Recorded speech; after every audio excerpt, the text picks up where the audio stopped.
JavaScript in depth में आपका स्वागत है। मज़ा तो आ रहा होगा आपको इस कोर्स में, क्योंकि यहाँ पर ये बिगिनर फ्रेंडली कोर्स भी है और साथ में इन डेप्थ भी हम लोग जा रहे हैं। आज हम लोगों को देखना है डेटा टाइप्स के बारे में। जावास्क्रिप्ट में कौन से डेटा टाइप्स होते हैं, जावास्क्रिप्ट में डायनेमिक टाइपिंग क्या होती है, क्यों हम जावास्क्रिप्ट को डायनेमिकली टाइप प्रोग्रामिंग लैंग्वेज बोलते हैं। साथ ही दो बहुत ही पॉपुलर सवाल जो इंटरव्यू में भी पूछे जा सकते हैं, उनके जवाब हम लोग डिस्कस करेंगे और बहुत ही इंटरेस्टिंग होने वाला है। अंत तक जरूर देखिएगा। चलिए शुरुआत करते हैं। सबसे पहले हम लोग बात करते हैं डेटा टाइप्स की। तो किसी भी प्रोग्रामिंग लैंग्वेज में डेटा टाइप का कॉन्सेप्ट होता है और हम उनको बोलते हैं primitive data types and non primitive data types. ये दो तरह के डेटा टाइप्स होते हैं।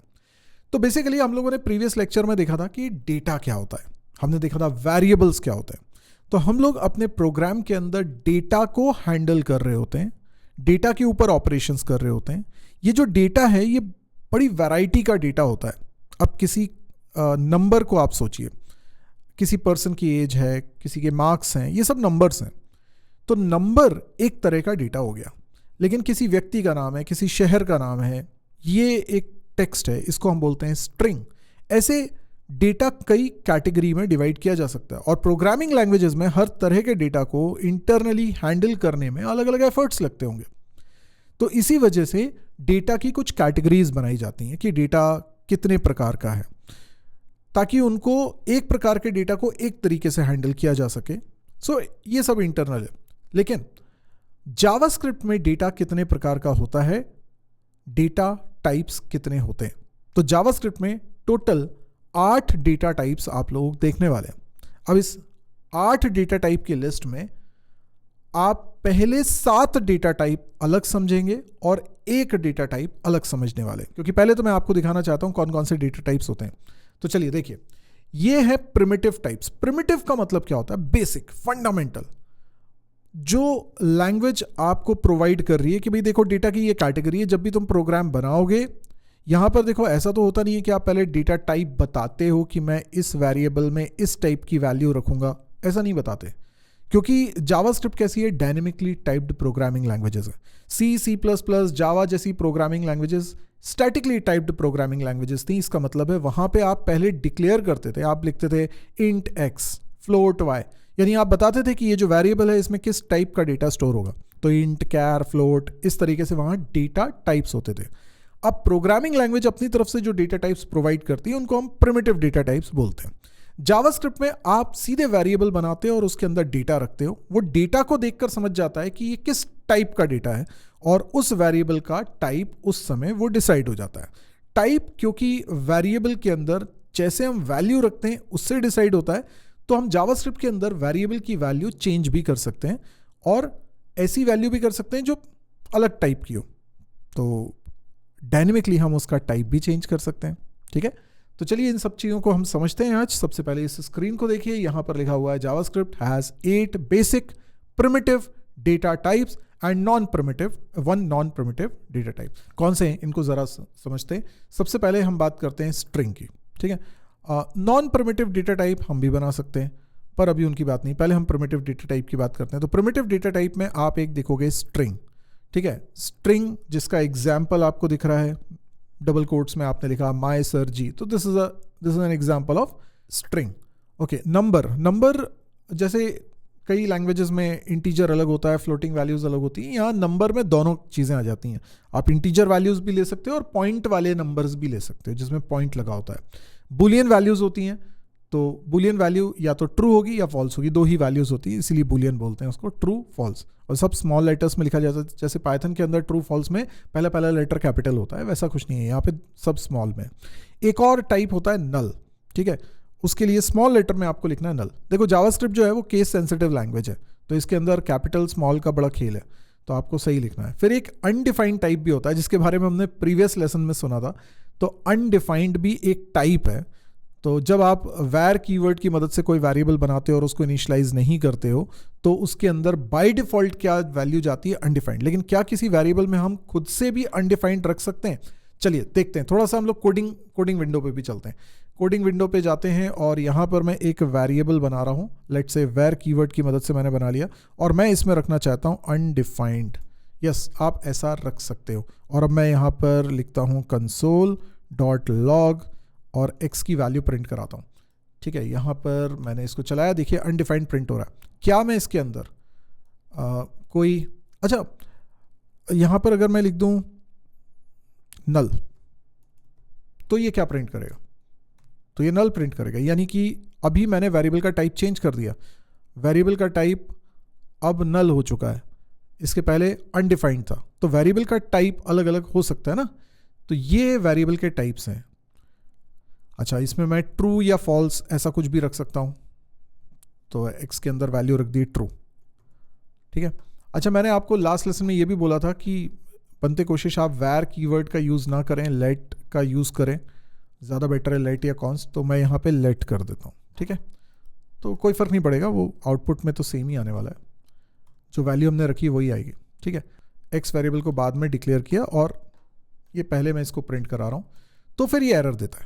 ठीक है, क्योंकि यहाँ पे होइस्टिंग का कॉन्सेप्ट यूज़ होता है, जो मैंने आपको प्रीवियस लेसन में बताया था। होइस्टिंग का कॉन्सेप्ट क्या कह रहा है कि ये एक्स वेरिएबल ऊपर डिक्लेयर होगा, पर उसमें कोई वैल्यू उस समय अवेलेबल नहीं रहेगी। तो जब तक अवेलेबल नहीं है तब तक आप अगर वेरिएबल को यूज़ कर रहे हो तो एरर है ना, तो इनिशियलाइज होना ज़रूरी।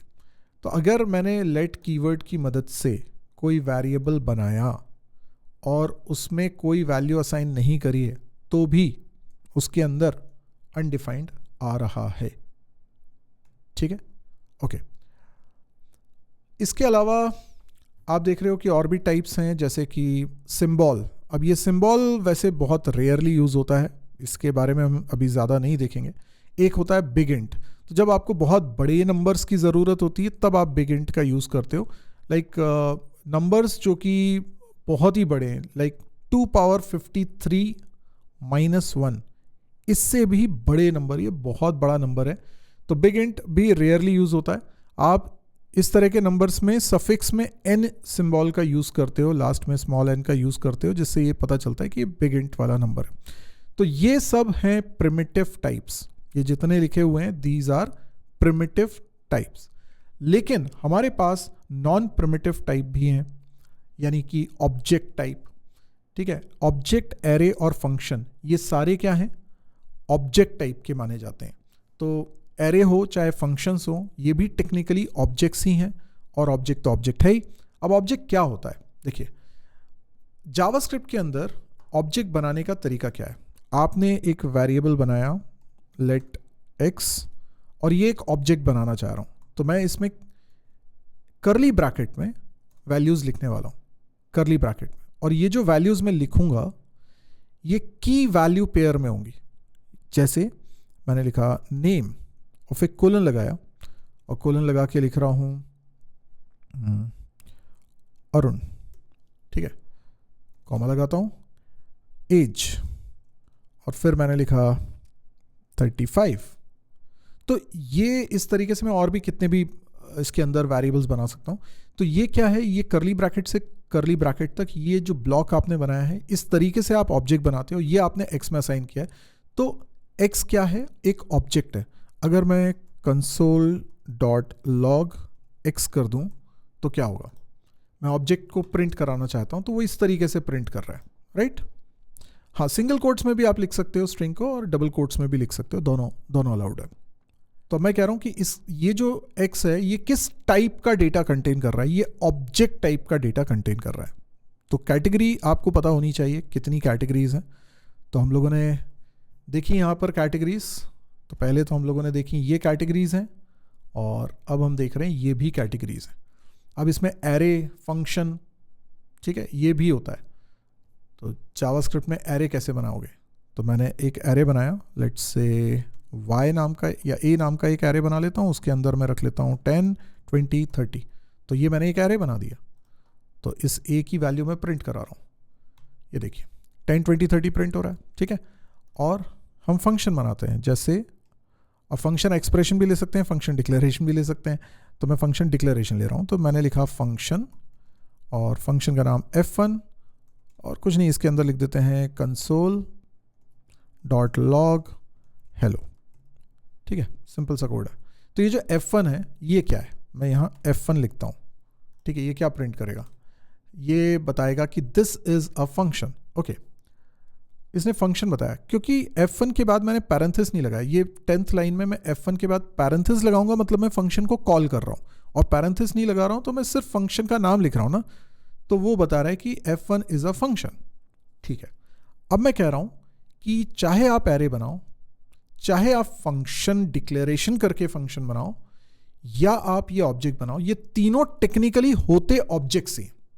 ठीक है, अब किसी भी वेरिएबल में जिस तरह की वैल्यू है उसके हिसाब से उसका टाइप डिसाइड होता है। जैसे अगर मान लीजिए हमने यहाँ पर कोई वेरिएबल बनाया, लेट एक्स ऊपर बना चुका हूँ, कोई दूसरा वेरिएबल बना लेते हैं जैसे कि बी में अगर मैंने 5 रखा है, ठीक है 5 रखा है, अब मैं बी वेरिएबल के अंदर 6 रख रहा हूँ, तो ये मैं कर सकता हूँ क्योंकि वो वेरिएबल है, वेरिएबल की वैल्यू आप चेंज कर सकते हो। लेकिन क्या मैं इसमें किसी और टाइप की वैल्यू रख सकता हूँ? जैसे मैंने इसमें हेलो रख दिया, तो पहले बी के अंदर नंबर रखा था, नंबर एक टाइप है, और अब मैंने स्ट्रिंग रख दिया है। देखो दोनों अलग अलग टाइप हैं। अगर आप यहाँ पे एक बार नोटिस करो तो मैंने स्ट्रिंग अलग टाइप बोला है, नंबर अलग टाइप बोला है। तो हमने क्या किया, बी में पहले नंबर रखा और अब बी में स्ट्रिंग रख रहे हैं। तो आप सेम वेरिएबल में वैल्यू चेंज कर रहे हो, ना केवल वैल्यू चेंज कर रहे हो, डिफरेंट टाइप की वैल्यू रख रहे हो। तो इससे क्या हो रहा है, उस वेरिएबल का टाइप भी चेंज हो रहा है। This concept is called dynamic typing. तो डायनेमिकली डेटा टाइप चेंज हो रहा है वेरिएबल का। अब क्या कोई ऐसा तरीका है जिससे हम ये पता कर सकें कि इस वेरिएबल का अभी टाइप क्या है? तो वो भी पता कर सकते हैं। उसके लिए आपको लिखना पड़ता है console.log,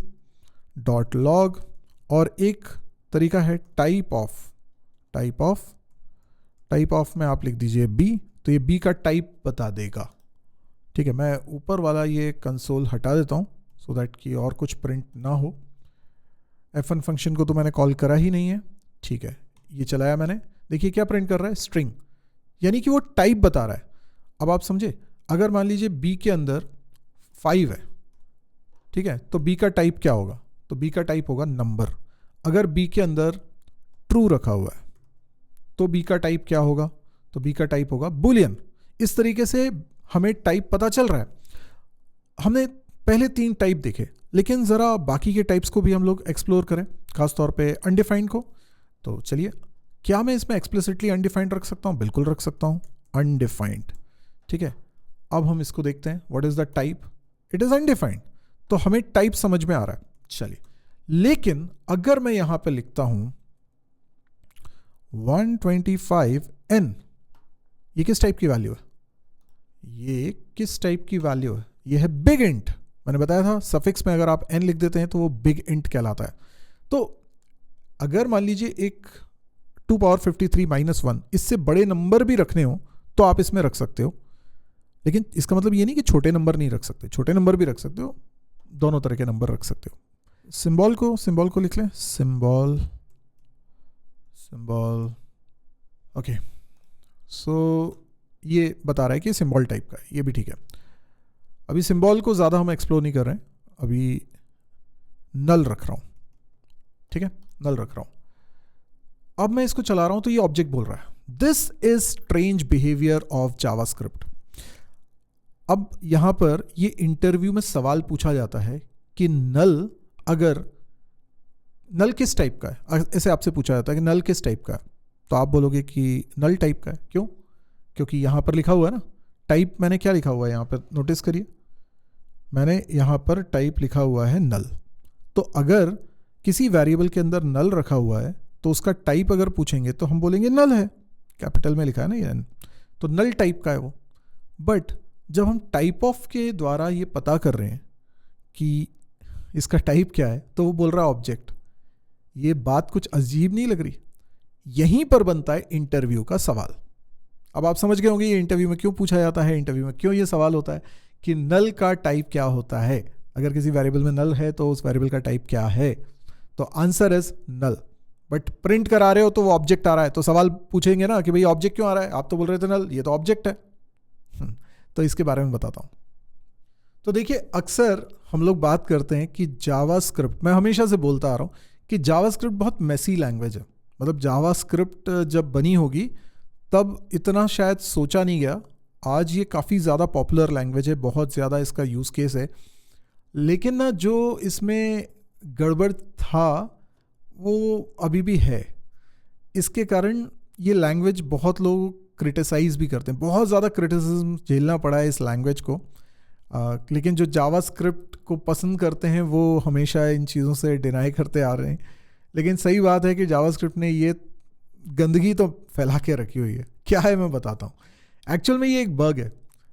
ये जो अभी हमने नल का टाइप चेक किया ना, और नल का टाइप क्या रहा, नल का टाइप बता रहा था वो ऑब्जेक्ट, जबकि उसे बताना चाहिए था नल। तो ये क्या है, ये एक बग है। हमको लगता है कि नहीं हमें कोई कॉन्सेप्ट गलत पता है, जी नहीं, ये एक बग है जावास्क्रिप्ट के अंदर। अच्छा, हुआ क्या कि ये बग क्यों हुआ ये भी मैं बताता हूं, लेकिन पहले ये समझो कि ये बग है तो इसको हटाया क्यों नहीं गया। इसलिए नहीं हटाया क्योंकि बैकवर्ड कंपैटिबिलिटी प्रोवाइड करनी थी। अभी जैसे कोई पुराने जावास्क्रिप्ट के कोड बने हुए हैं ना, तो वो डिस्टर्ब हो जाएंगे। कोई एप्लीकेशंस बन के डिप्लॉयड हैं, ऑलरेडी मार्केट में यूज़ हो रही हैं, तो वो सब में प्रॉब्लम आ जाएगी ना। इसीलिए ज़रूरी है कि ये बैकवर्ड कंपैटिबिलिटी प्रोवाइड किए। तो अब एक गलती हो गई तो उस गलती को वो कैरी फॉरवर्ड कर रहे हैं। क्यों? क्योंकि वो बैकवर्ड कंपैटिबिलिटी प्रोवाइड करना चाहते हैं। क्योंकि नए नए वर्जन आएंगे, आप नए वर्जन में तो ठीक है सही से लिख दोगे, लेकिन मार्केट में तो इतने सारे जावास्क्रिप्ट के पहले से एप्लीकेशन बना के डिप्लॉयड है ना, तो उनमें तो पुराने के हिसाब से कोडिंग करी गई होगी, तो वहाँ पे प्रॉब्लम हो जाएगी अगर इसमें चेंजेस कर देंगे तो। अब ये समझते हैं कि ये गलती उनसे हुई क्यों। तो देखिए, ये नोट्स मैं आपको प्रोवाइड भी कर रहा हूँ, है ना। नोट्स के लिए लिंक आपको डिस्क्रिप्शन में मिल जाएगा, उसमें आपको सब कुछ मिलेगा। तो देखो, जावास्क्रिप्ट में मतलब जब 1995 में ये कॉन्सेप्ट था, values were tagged internally using type tags. तो क्या होता था, कोई भी वैल्यू, कोई भी नंबर या कोई भी डेटा, है ना, स्ट्रिंग हो या कुछ भी हो, वो डेटा किस टाइप का है इसकी टैगिंग होती थी इंटरनली। जब वो कोड को बाइनरी में कन्वर्ट कर रहे हैं ना, जो जावास्क्रिप्ट का इंजन जब प्रोसेस कर रहा है आपके कोड को, तो वो इंटरनली क्या करता है, देखो यही तो जावास्क्रिप्ट इन डेप्थ है, समझो जरा इसको। तो इंटरनली हर डेटा के पीछे टैगिंग की जाती है। आप नंबर ले रहे हो, आप स्ट्रिंग ले रहे हो, आप बूलियन वैल्यू ले रहे हो, राइट। तो इनके पीछे क्या की जाती है, टैगिंग। अब ये टैगिंग क्या होती है, इसके पीछे एक प्रीफिक्स के रूप में एक बाइनरी कोड लिख दिया जाता है जो ये स्पेसिफाई करता है कि इसका टाइप क्या है। ठीक है, सो मान लो कोई स्ट्रिंग है, ठीक है, तो स्ट्रिंग का भी कुछ बाइनरी होगा इंटरनली, तो स्ट्रिंग का भी कुछ बाइनरी होगा। उसके पहले शायद कुछ बाइनरी कोड लगा दिया 010, वो हो सकता है कुछ और भी हो, लेकिन मैंने लिख दिया 010। तो मान लीजिए कि जिस भी डेटा के पहले 010 लिखा होगा उसको जावास्क्रिप्ट मान बैठेगी क्या, स्ट्रिंग, कि भाई ये जो डेटा है ना ये स्ट्रिंग है। अब आप खुद सोचो ना, इंटरनली तो everything is zeros and ones. तो कोई भी डेटा, चाहे वो नंबर हो, चाहे वो स्ट्रिंग हो, चाहे वो बूलियन वैल्यू हो, किसी भी टाइप की वैल्यू हो ना, वो इंटरनली तो 0 1 में ही रिप्रेजेंट हो रही है। तो अगर कोई डेटा रिप्रेजेंट हो रहा है 10101001 ऐसा कुछ लिखा हुआ है, अब आपको कैसे पता चलेगा कि ये किस टाइप का है? आपको ये तो ये बाइनरी है, लेकिन इंटरनली ये कैसे पता चलेगा कि ये चीज़ इंटीजर है, मतलब नंबर है, या स्ट्रिंग है, या बूलियन है, कैसे पता चलेगा? तो इसके पीछे एक टैगिंग की जाती थी। टैगिंग की जाती थी मतलब एक बाइनरी कोड लिखा जाता था जो कि रिप्रेजेंट करता था एक पर्टिकुलर टाइप को। तो हो सकता है 010 लिखा हो तो इसका मतलब है ये स्ट्रिंग है, 011 लिखा हो तो इसका मतलब बूलियन हो, लाइकवाइज। तो क्या हुआ ना कि उन्होंने ऑब्जेक्ट के लिए, अगर ये डेटा एक ऑब्जेक्ट है, क्योंकि हमने देखा ऑब्जेक्ट भी एक टाइप है, तो अगर ये डेटा ऑब्जेक्ट टाइप का है तो फिर उसके पीछे टैगिंग होती थी 000। समझे आप बात को? तो इसका मतलब जावास्क्रिप्ट जब भी किसी डेटा के पीछे टैगिंग देखेगा 000, तो वो ये मानेगा कि ये डेटा एक ऑब्जेक्ट है। ठीक है, ये कॉन्सेप्ट बना लिया गया, बढ़िया तरीके से इंप्लीमेंट भी हो गया, इजी हो गया ना। अगर स्ट्रिंग होगा तो कुछ और होगा, बूलियन होगा तो कुछ और होगा, लेकिन अगर ऑब्जेक्ट टाइप का डेटा होगा तो फिर टैगिंग क्या होगी, 000। अब सोचो नल क्या है। अब जिन्होंने सी लैंग्वेज पढ़ रखी है ना, अगेन बात आ गई सी लैंग्वेज की, जिन्होंने सी लैंग्वेज पढ़ रखी है उनको मालूम है नल प्रोग्राम को मिली मेमोरी, प्रोग्राम को जो मेमोरी मिलती है उसकी जो पहली बाइट होती है ना, उस जगह का लॉजिकल एड्रेस होता है 0, ठीक है, और 0 को ही हम नल से रिप्रेजेंट करते हैं। अब ये टेक्निकल बात है, जिन्होंने सी लैंग्वेज पढ़ रखी है, पॉइंटर का कॉन्सेप्ट पढ़ रखा है, उन्हें ये पहले से मालूम है, ठीक। ये एक स्पेशल लोकेशन होती है। हम किसी भी पॉइंटर में नल रखते हैं, इसका मतलब है कि वो किसी को पॉइंट नहीं कर रहा, बट एक्चुअल में वो मेमोरी में पहली वाली बाइट को पॉइंट कर रहा होता है। पर हमने ये मान लिया है कि पहली वाली बाइट को पॉइंट कर रहा है कोई भी पॉइंटर, तो मतलब वो किसी को पॉइंट नहीं कर रहा है, हम ऐसा कंसिडर करते हुए प्रोग्रामिंग करेंगे। So which has a separate discussion required कि भाई वो ऐसा क्यों होता है, लेकिन वो सब सी लैंग्वेज में होता है, ठीक है।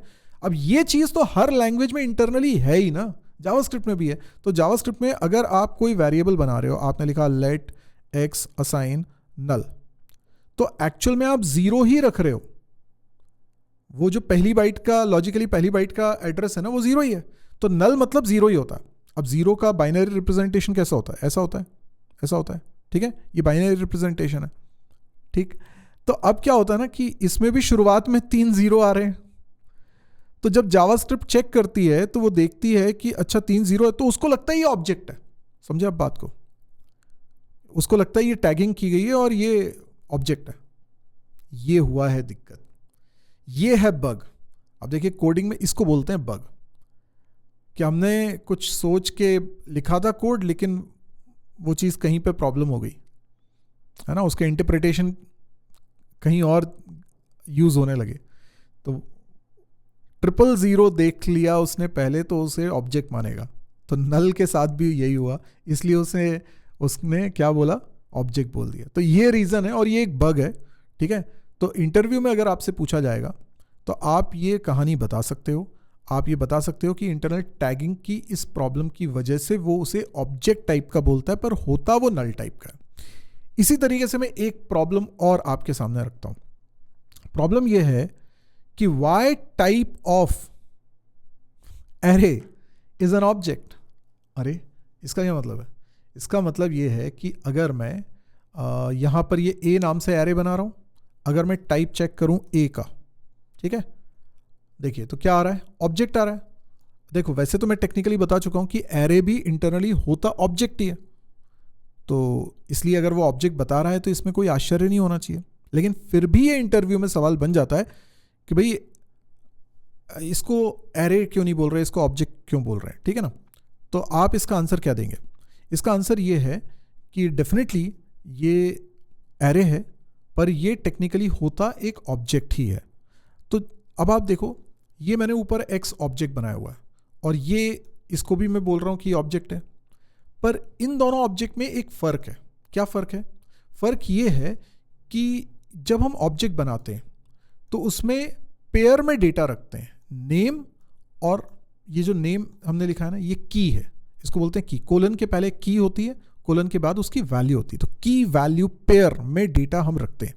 तो यहाँ पर आप इस डेटा को एक्सेस भी कर सकते हो। देखो console.log, आप ऐसे लिख सकते हो x.name, इसको प्रिंट करा सकते हो। आप लिख सकते हो x.age, ऐसे भी लिख सकते हो, ठीक है, ऐसे भी लिख सकते हो। देखो तो ये x.name क्या है? अरुण। x.age क्या है? 35, ये प्रिंट कर रहा है ना। तो हम ऐसे डॉट लगा के की लिखेंगे, तो हम क्या लिख रहे हैं? ऑब्जेक्ट का नाम डॉट और फिर की लिख रहे हैं, तो वो उसकी वैल्यू दे देता है। ऐसे भी लिख सकते हैं। और दूसरा तरीका भी है, हम ऐसे स्क्वायर ब्रैकेट में भी लिख सकते हैं। स्क्वायर ब्रैकेट में, पर स्क्वायर ब्रैकेट में लिख रहे हो तो ऐसे कोलन लगाते हैं, ठीक है, तो भी वो सेम रिजल्ट देगा। मतलब मैं दो तरीके से लिख सकता हूँ। अगर मैं ऑब्जेक्ट बना रहा हूँ तो ऑब्जेक्ट के अंदर जो पेयर में वैल्यूज रखी हुई हैं उसको दो तरीके से लिख सकता हूँ। एक डॉट लगा के, और डॉट लगा के मैं की लिख सकता हूँ। दूसरा स्क्वायर ब्रैकेट के अंदर सिंगल कोट्स के अंदर मैं की लिख सकता हूँ। तो दो तरीके से, जो भी की है, नेम है, एज है, ऐसा लिख सकता हूँ। तो दो तरीके से मैं एक्सेस कर सकता हूँ, ठीक है।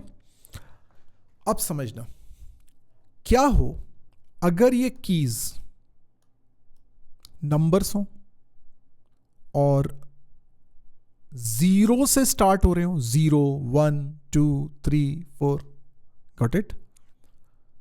तो फिर ये एरे बन जाएगा। यस, सोचो अगर ये 0 होता, अगर ये 0 होता, सोचो अगर ये 1 होता, तो ये क्या बन जाता? ये एरे बन जाता। अगर मैं यहाँ पे लिखता 0, यहाँ पर लिखता 1, ठीक है, तो ये एरे बन जाता। आप देख रहे हैं अभी भी अरुणो 35 आ रहा है। क्या समझे आप? ये एरे भी एक तरह का ऑब्जेक्ट ही होता है। यहां एरे में, अभी एरे वैसे हम अलग से भी पढ़ेंगे, एरे और ऑब्जेक्ट इन चीज़ों को और डिटेल में एक्सप्लोर करेंगे, पर आज के लिए भी थोड़ा सा समझ लीजिए कि जो एरे में वैल्यूज हम रखते हैं ना, ये ऑर्डर्ड लिस्ट होती है। Array is always ordered list, और उसमें जो पहला एलिमेंट होता है उसका पोजीशन हम 0 बोलते हैं, 0 से स्टार्ट होता है, तो 0 1 2 3। तो एरे में आपको कीज बतानी नहीं पड़ती। ऑब्जेक्ट बना रहे होते हो तो आपको कीज बतानी पड़ती है। एरे बना रहे हो तो कीज बाय डिफॉल्ट क्या होंगी? 0 1 2 3 4, इस तरीके से। तो देखा जाए तो ये जो ऑब्जेक्ट है ना, इसी का एक स्पेसिफिक केस है। जब ऑब्जेक्ट में कीज 0 1 2 3 4 ऐसे, अगर मान लीजिए आप ऑब्जेक्ट बना रहे हो और एक्सप्लिसिटली 0 1 लिख रहे हो, ये आपकी चॉइस है। आप यहां पे 0 के बाद 2 लिख सकते हो, 0 के बाद 3 लिख सकते हो, वो आपके ऊपर है। आप जरूरी नहीं कि 0 से स्टार्ट करो, 1 से स्टार्ट कर सकते हो। ये जब आप ऑब्जेक्ट बना रहे हो तो ये आपके पास फ्रीडम है। लेकिन जब आप एरे बना रहे हो तो आप की डिसाइड नहीं कर रहे हो, क्योंकि की बाय डिफॉल्ट सेट है, वो 0 1 2 3 ऐसे ही चलेगी। इसलिए हम बोलते हैं कि जो एरे बनाते हैं ना, वो ऑर्डर्ड लिस्ट होती है। जबकि नॉर्मली ऑब्जेक्ट बना रहे हो तो वो ऑर्डर्ड लिस्ट हो, ये जरूरी नहीं होता है। ऑब्जेक्ट बना रहे होते हो तो आपको कीज एक्सप्लिसिटली स्पेसिफाई करनी होती है, जो कि एक सीक्वेंस में हो, कोई ज़रूरी नहीं है, और किसी भी टाइप की हो सकती है। लेकिन जब आप एरे बना रहे हो तो उसकी कीज़ आप स्पेसिफाई नहीं करते हो, वो ऑटोमेटिकली डिसाइड करता है, और वो हमेशा इंटीजर वैल्यूज ही होती हैं, 0 से ही स्टार्ट होती हैं और एक सीक्वेंस में ही होती हैं, इसलिए वो ऑर्डर्ड लिस्ट कहलाता है। This is the difference between array and object. Otherwise internally both are same. Array is a specific case of object. तो अगर एरे को मैं ऑब्जेक्ट बोल दूं तो कुछ गलत नहीं है ना। लेकिन फिर भी आप बोलते हो कि नहीं, तो फिर पता कैसे चलेगा कि कोई वेरिएबल ए है? जैसे यहाँ टाइप ऑफ ए कर रहे हैं ना, तो ये ऑब्जेक्ट बोल देगा। टाइप ऑफ एक्स करूंगा तो उसे भी ऑब्जेक्ट बोल देगा, वो दोनों को ऑब्जेक्ट बोल देगा। तो हमें दोनों में फ़र्क करना है भाई। वो फ़र्क कैसे करेंगे? तो फ़र्क करने का भी एक तरीका बताता हूँ। मैं लिखता हूँ console.log, और इसके अंदर हम लिखते हैं, देखिए जो हमने एरे बनाया हुआ है, हम उसको टेस्ट करना चाह रहे हैं कि क्या वो एरे। तो there is a predefined thing called array. उसके पास एक मेथड है इज एरे, ठीक है, और उसके अंदर मैं पास कर रहा हूं ए, और इसी तरीके से यहां पर पास कर रहा हूं एक्स। क्लियर है? इसको कमेंट कर देता हूं, ठीक है। सो मैंने क्या किया, मैंने एक्स ऑब्जेक्ट बनाया है, ए एरे बनाया है। अगर मैं टाइप ऑफ देखूंगा ए का या एक्स का, दोनों का ही वोट क्या बताएगा? ऑब्जेक्ट बताएगा। मैं लिख के दिखा देता हूं आपको। ये भी किया और ये भी किया, और यहां पर मैं लिख देता हूं एक्स। तो आप देखो, एक्स का टाइप देखूं या ए का टाइप देखूं, दोनों का वो ऑब्जेक्ट बोलेगा। लेकिन इज एरे फंक्शन में अगर मैं एक्स और ए प्रोवाइड कर रहा हूं तो वो क्या करता है? देखिए, तो वो ट्रू फॉल्स रिटर्न करता है, वो बुलियन टाइप की वैल्यू। तो एक्स के लिए उसने क्या बोला? फॉल्स। ए के लिए क्या बोल रहा है? ट्रू। तो मुझे इससे पता चल रहा है कि ए एरे है और एक्स एरे नहीं है, ये मुझे पता चल रहा है। ऑब्जेक्ट तो वो दोनों ही है, और टाइप ऑफ से मुझे ये डिस्टिंक्शन समझ में नहीं आ रहा है। दोनों केस में वो ऑब्जेक्ट बोल रहा है। अच्छा, इसके अलावा भी कुछ डिफरेंस है। इसके अलावा ये डिफरेंस है कि एरे के पास कुछ बिल्ट इन प्रॉपर्टीज होती हैं, जो कि हमें ऐसे नहीं मालूम, लेकिन हम प्रिंट कराएंगे तो पता चलेगा। console.log, ए डॉट लगा के मैं लेंथ प्रॉपर्टी को यूज कर सकता हूं, ठीक है। लेंथ प्रॉपर्टी को मैं यूज कर सकता हूं। लेंथ प्रॉपर्टी से मुझे पता चलता है कि कितने एलिमेंट्स इस एरे के अंदर हैं। देखिएगा, तो 3 बोल रहा है ये। 3 का मतलब है इसमें 3 एलिमेंट्स हैं। तो लेंथ कहां से आया? तो ये एरे की बाय डिफॉल्ट प्रॉपर्टी है। कोई भी एरे, नॉर्मली क्या होता है, ऑब्जेक्ट में ये प्रॉपर्टी नहीं होगी। ऑब्जेक्ट जब आप बनाते हो की वैल्यू पेयर, तो वहां पे ये प्रॉपर्टी नहीं है, लेकिन एरे बनाते हो तो उसमें प्रॉपर्टी। तो array is a specific case of object.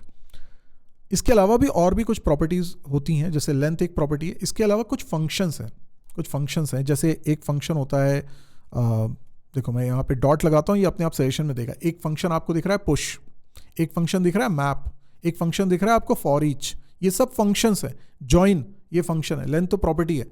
तो इस तरीके से आपको कुछ फंक्शंस दिख रहे हैं, ठीक है। तो ये सारी चीज़ें आप यूज़ कर सकते हो। एक फंक्शन होता है फिल्टर, अब इन सब चीज़ों के बारे में भी आगे हम पढ़ेंगे, है ना। तो काफ़ी सारी चीज़ें हैं जो हम इसके साथ लिख सकते हैं, जो कि अदरवाइज आपको नहीं मिलती। चलिए एक आखिरी और बड़ी इंटरेस्टिंग चीज़ हम देखने वाले हैं, ये भी आपको इन डेप्थ में लेके जाएगी। बिगनर फ्रेंडली तो है ही ये कोर्स, लेकिन इन डेप्थ भी लेके जाते हैं। तो अब मैं आपको ना एक और कोड बताता हूँ, ठीक है। अब मैं आपको बता रहा हूँ फंक्शन से रिलेटेड कॉन्सेप्ट, ठीक है ना, फंक्शन से रिलेटेड। तो इंटरव्यू में ये भी आपसे सवाल पूछा जा सकता है, आपसे पूछ सकते हैं कि why type of a function is a function and not an object. अभी हमने समझा था कि एरे या ऑब्जेक्ट या फंक्शन तीनों ही इंटरनली होते ऑब्जेक्ट्स हैं, जो कि बिल्कुल सही बात है, लेकिन हमने देखा array is a specific case of object, ठीक है। अब हम फंक्शन की बात करते हैं।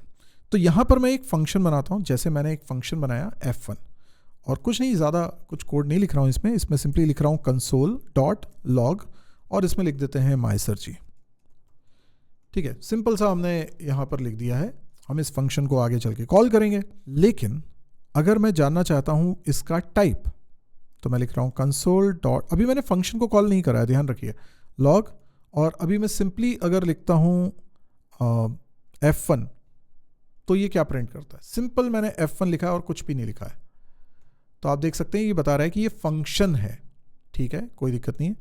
अभी अगर मैं यहां लिखता हूं टाइप ऑफ f1, ठीक है, मैं इसका टाइप जानना चाहता हूं, तो ये क्या बता रहा है, दिस इज अ फंक्शन। वो बता रहा है कि इसका टाइप क्या है, एक फंक्शन है, जबकि ऑब्जेक्ट आना चाहिए ना, ठीक है, पर ये फंक्शन देता है। चलो ये भी कोई प्रॉब्लम नहीं है कि इसे फंक्शन बोल रहा है, और फंक्शन भी एक स्पेशल टाइप का ऑब्जेक्ट ही होता है। तो ये इंटरव्यू में सवाल पूछा जा सकता है। अब आपको ये बता दूं कि ये जो फंक्शन होता है ना, बड़ी अजीब है जावास्क्रिप्ट। ये फंक्शन जो है ना, इसकी भी प्रॉपर्टीज हो सकती है। ये थोड़ा अजीब लगेगा और कॉम्प्लिकेटेड भी लग सकता है, और ये जावास्क्रिप्ट को बड़ा मैसी भी बनाता है, लेकिन यस ऐसा हो सकता है। इसका मतलब क्या है उसको समझाता हूँ। जैसे मैंने ये f1 बनाया था ना, f1 डॉट लगा के मैं कोई वेरिएबल बना रहा हूँ और उसमें कुछ वैल्यू रख रहा हूँ। आप समझ रहे हैं, f1 एक फंक्शन भी है और f1 की कुछ प्रॉपर्टीज भी हैं, जैसे कि x। तो अगर मैं यहाँ पे लिखता हूँ, देखिएगा आप, f1 डॉट x, और फिर मैं इसको चलाता हूँ, तो ये 10 प्रिंट कर रहा है। मतलब f1 के पास, जैसे ऑब्जेक्ट के पास प्रॉपर्टीज होती है ना, ऑब्जेक्ट का नेम, ऑब्जेक्ट डॉट नेम लिख रहे थे, ऑब्जेक्ट डॉट एज लिख रहे थे, वैसे ही फंक्शन के साथ भी कर सकते हो। दिस प्रूव्स कि ये भी एक ऑब्जेक्ट होता है, क्योंकि ऑब्जेक्ट की होती हैं प्रॉपर्टीज, ऑब्जेक्ट के हो सकते हैं फंक्शंस। ऑब्जेक्ट में ही आप डॉट लगा के उसके मेंबर्स को एक्सेस करते हो। यही कॉन्सेप्ट ये प्रूव कर रहा है कि ये f1 एक ऑब्जेक्ट है। अच्छा, क्या कोई और तरीका है जिससे मैं पता कर सकूं कि ये ऑब्जेक्ट है? ओके, इसका एक तरीका है, मैं अगर लिखूं यहाँ पर f1, देखिए इंस्टेंस ऑफ एक कीवर्ड है, और उसके बाद लिख रहा हूँ ऑब्जेक्ट, ठीक है, ऑब्जेक्ट, कैपिटल में ओ लिखना पड़ेगा, ऑब्जेक्ट। तो ये ट्रू देता है कि फॉल्स देता है, मुझे ये चेक करना है। ये ट्रू दे रहा है, विच प्रूव्स कि ये एक ऑब्जेक्ट है। अच्छा, अगर मैं ऑब्जेक्ट की जगह लिख दूं फंक्शन, तो क्या ये फंक्शन देगा? यस, ये तब भी ट्रू है, विच मीन्स यहाँ इनहेरिटेंस होके रखा हुआ है। इनहेरिटेंस आपको मालूम है? तो बेसिकली क्या हो रहा है ना, ऑब्जेक्ट एक टाइप है जिसका एक सब टाइप, स्पेसिफिक टाइप है फंक्शन। इस तरीके से एक स्पेसिफिक टाइप होता है एरे। तो क्या ये एरे टाइप का है? ये भी चेक करना है तो कर सकते हैं, यहां पे लिख दीजिए एरे, ऐसे भी चेक कर सकते हैं, पर ये बोलेगा फॉल्स क्योंकि ये एरे टाइप का नहीं है, ठीक है। तो ये भी आपको एक तरीका समझ में आया इंस्टेंस ऑफ, जिससे आप ये पता कर सकते हो टाइप क्या है। तो यहाँ पे फंक्शन भी लिख सकते हो और ऑब्जेक्ट भी लिख सकते हो, और दोनों पे ट्रू दे रहा है। इससे ये प्रूफ होता है कि ये ऑब्जेक्ट टाइप का है। पर देखो, ये कुछ ऐसी बात है कि अगर मैं 4 पॉइंट्स बनाऊं और उनको आपस में ज्वाइन कर दूं तो एक क्वाड्रिलेटरल बन जाएगा, पर स्पेसिफिक केस होगा तो वो एक रेक्टेंगल भी हो सकता है ना। अब रेक्टेंगल है तो उसको मैं क्वाड्रिलेटरल तो बोल ही सकता हूँ क्योंकि 4 साइड्स हैं उसकी। उसी तरीके से अगर ये फंक्शन है तो मैं इसको फंक्शन बोल सकता हूँ, और मैं ऑब्जेक्ट भी बोल सकता हूँ। ऑब्जेक्ट और जनरलाइज बात है, फंक्शन थोड़ी स्पेसिफिक बात है। अब देखो, जैसे इसकी प्रॉपर्टीज वाली बात आई ना, मैं एक और एग्जांपल बना के बताता हूँ, इंटरेस्टिंग लगेगा शायद आपको। मैं यहाँ पर एक फंक्शन बना रहा हूँ, इसका नाम रख लेता हूँ काउंटर, ठीक है, काउंटर नाम का एक फंक्शन बना लिया और इसके अंदर मैं क्या करूँगा, एक काउंट नाम का मुझे वेरिएबल चाहिए। तो यहाँ पर काउंटर फंक्शन के पास, काउंटर फंक्शन एक ऑब्जेक्ट है, counter is an object, function object बोल दो आप इसको, ठीक है ना, ऑब्जेक्ट और फंक्शन ऑब्जेक्ट, इससे थोड़ा डिस्टिंक्शन हो जाएगा। तो काउंटर एक फंक्शन ऑब्जेक्ट है। किसी ने मेरे को कमेंट में पूछा था सर फंक्शन ऑब्जेक्ट थोड़ा डिटेल में बताया ना, ध्यान से सुनो यहाँ। तो काउंटर एक फंक्शन ऑब्जेक्ट है। नॉर्मल ऑब्जेक्ट और फंक्शन ऑब्जेक्ट में क्या फ़र्क है, आपको समझ में आया? ऑब्जेक्ट का एक सब टाइप है फंक्शन, और ये फंक्शन कीवर्ड से बना रहा हूँ, मतलब ये फंक्शन टाइप का है। तो काउंटर एक फंक्शन ऑब्जेक्ट है जिसके पास प्रॉपर्टीज है। ऑब्जेक्ट के पास ही प्रॉपर्टीज होती हैं, तो इसके पास एक प्रॉपर्टी है, उसका नाम रख लिया काउंट, और इसकी वैल्यू शुरुआत में इनिशियलाइज करवा देता हूँ 0 से। ठीक है, यहाँ तक आ गया। अब मैं क्या करता हूँ, काउंटर फंक्शन के अंदर काउंटर डॉट काउंट में इंक्रीमेंट कर देता हूँ। प्लस प्लस ऑपरेटर से क्या होता है, वैल्यू 1 से इंक्रीज हो जाती है। ठीक है, ये इंक्रीज हो गई। अब अगर मैं काउंटर फंक्शन को कॉल करूँ तो क्या होगा, काउंटर फंक्शन को कॉल करूंगा तो ये काउंट इंक्रीमेंट होगा, काउंटर फंक्शन को फिर कॉल करूंगा तो फिर इंक्रीमेंट होगा, काउंटर फंक्शन को फिर कॉल करूंगा तो ये इंक्रीमेंट होगा। आप समझ रहे हैं, 3 बार मैंने कॉल कर लिया। तो ये काउंट प्रॉपर्टी है काउंटर फंक्शन ऑब्जेक्ट की, ये 3 बार इंक्रीमेंट होके अब इसकी वैल्यू हो चुकी होगी 3। अगर मैं प्रिंट कराना चाहूं तो यहां पर प्रिंट करा सकता हूं काउंटर डॉट काउंट को, तो वो 3 मिलना चाहिए। देखिए मैं फिर से रन कर रहा हूं और देखिए 3 आ रहा है। इनफैक्ट आप एक और काम कर सकते हैं, आप यहां पर एक फंक्शन एक्सप्रेशन बना सकते हैं। जैसे मैंने लिखा काउंटर डॉट, एक प्रॉपर्टी और बना रहा हूं, शो काउंट, शो काउंट। ठीक है, और शो काउंट क्या है, एक फंक्शन है, फंक्शन एक्सप्रेशन है। तो मैंने इसमें इस प्रॉपर्टी में असाइन कर रहा हूं एक फंक्शन, और उसका काम सिर्फ ये होगा कि ये काउंटर की वैल्यू को डिस्प्ले कर देगा। That means console dot log, और इसके अंदर हम प्रिंट करा सकते हैं काउंटर डॉट काउंट, इसको मैं डिस्प्ले करा देता हूँ।